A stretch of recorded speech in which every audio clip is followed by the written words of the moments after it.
সংসদে উত্থাপিত আকারে সন্ত্রাস বিরোধী সংশোধন বিল 2026 পাশ করা হোক। যারা এই প্রস্তাবের পক্ষে আছেন তারা হ্যাঁ বলুন, যারা এই প্রস্তাবের বিপক্ষে আছেন তারা না বলুন। আমার মনে হয় হ্যাঁ জয়যুক্ত হয়েছে, হ্যাঁ জয়যুক্ত হয়েছে, হ্যাঁ জয়যুক্ত হয়েছে। অতএব সংসদে উত্থাপিত আকারে সন্ত্রাস বিরোধী সংশোধন বিল 2026 সর্বসম্মতিক্রমে পাশ হলো। এই বিলটা হলো একটি গণহত্যাকারী সন্ত্রাসী সংগঠনের নিষিদ্ধকরণ সংক্রান্ত একটা অ্যামেন্ডমেন্ট। আগের যে আইন ছিল সন্ত্রাস বিরোধী আইন, সেটা অ্যামেন্ডমেন্টের জন্য। মানে বিরোধী দলীয় নেতা নিশ্চয়ই স্মরণে থাকার কথা, ওনারা এবং এনসিপির বন্ধুরা সবাই মিলে এটা আন্দোলন করেছিলেন। সেই আন্দোলনের প্রেক্ষিতে এটা মোটামুটি বাংলাদেশে একটা জনমত সৃষ্টি হয়েছিল। সেই প্রেক্ষিতে তাদের কার্যক্রম নিষিদ্ধ করা হয়েছে সন্ত্রাস বিরোধী আইনে, এবং অ্যাকর্ডিংলি সেটা নির্বাচন কমিশনে তাদের রেজিস্ট্রেশনটাও সাসপেন্ডেড হয়ে আছে। এবং এখানে এই আইনের অনুবলে পরবর্তীতে আর্টিকেল 47 অনুসারে সংবিধানের আইসিটি অ্যাক্টও পরিবর্তন এনে সংগঠনের বিচারের জন্য সেই আইনটাও সংশোধন করা হয়েছে। আমি এখন মাননীয় স্বরাষ্ট্রমন্ত্রী সালাউদ্দিন আহমদকে সংসদে উত্থাপিত আকারে সন্ত্রাস বিরোধী সংশোধন বিল 2026 অবিলম্বে বিবেচনার প্রস্তাব উত্থাপনের আহ্বান জানাচ্ছি। ধন্যবাদ স্পিকার। আমি সালাউদ্দিন আহমদ, মন্ত্রী স্বরাষ্ট্র মন্ত্রণালয়,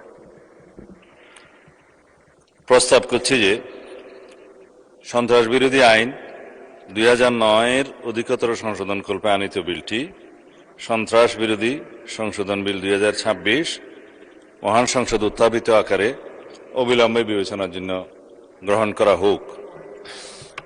সংসদের সামনে প্রশ্ন হচ্ছে, সংসদে উত্থাপিত আকারে সন্ত্রাস বিরোধী সংশোধন বিল 2026 অবিলম্বে বিবেচনার জন্য গ্রহণ করা হোক।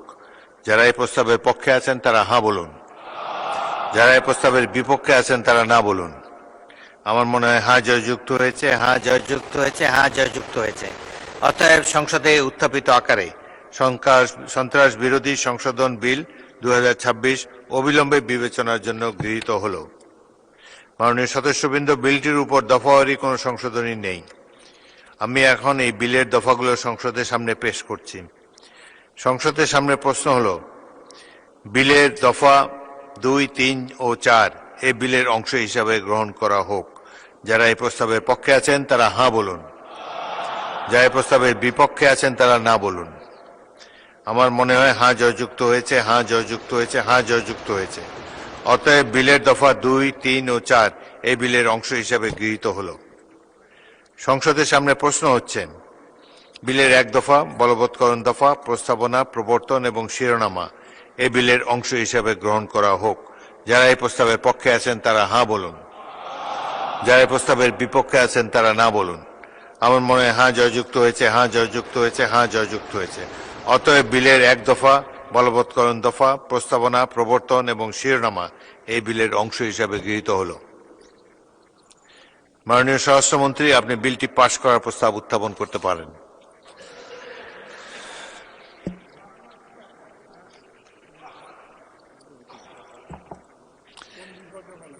মাননীয় বিরোধী দলের নেতা, আপনি কি বিলের সম্পর্কে কিছু বলতে চান?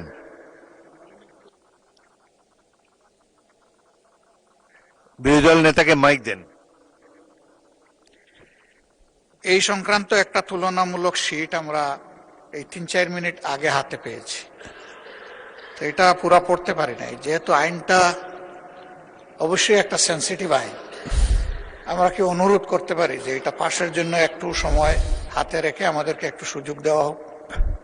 মাননীয় আপত্তি জানাবার জন্য একটা নির্দিষ্ট সময় আছে, সে সময় আপত্তি করলে এটা আমরা গ্রাহ্য করতে পারতাম। এখন বিলের এই স্টেজে আর আপত্তি করার সুযোগ নাই।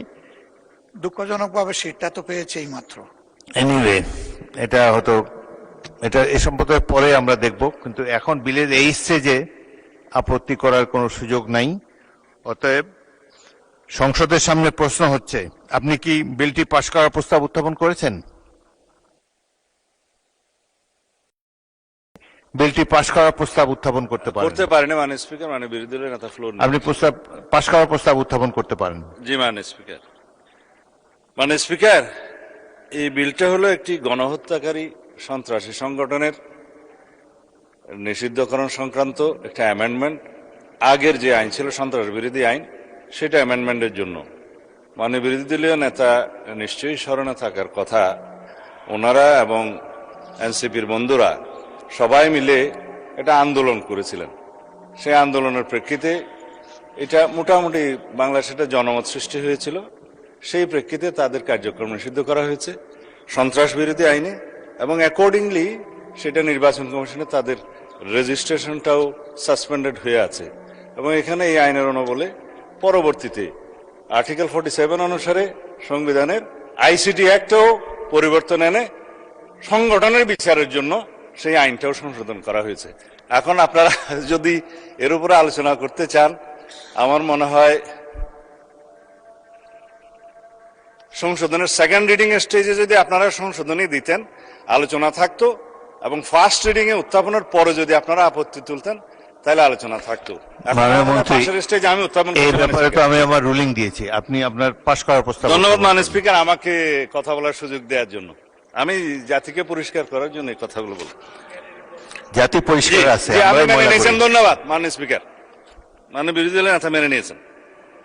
আমি সালাউদ্দিন আহমেদ, মন্ত্রী স্বরাষ্ট্র মন্ত্রণালয়, প্রস্তাব করছি যে সন্ত্রাস বিরোধী আইন 2009-এর অধিকতর সংশোধন কল্পে আনিত বিলটি সন্ত্রাস বিরোধী সংশোধন বিল 2026 মহান জাতীয় সংসদে উত্থাপিত আকারে পাশ করা হোক। সংসদের সামনে প্রশ্ন হচ্ছে, সংসদে উত্থাপিত আকারে সন্ত্রাস বিরোধী সংশোধন বিল 2026 পাশ করা হোক। যারা এই প্রস্তাবের পক্ষে আছেন তারা হ্যাঁ বলুন, যারা এই প্রস্তাবের বিপক্ষে আছেন তারা না বলুন। আমার মনে হয় হ্যাঁ জয়যুক্ত হয়েছে, হ্যাঁ জয়যুক্ত হয়েছে, হ্যাঁ জয়যুক্ত হয়েছে। অতএব সংসদে উত্থাপিত আকারে সন্ত্রাস বিরোধী সংশোধন বিল 2026 সর্বসম্মতিক্রমে পাশ হলো।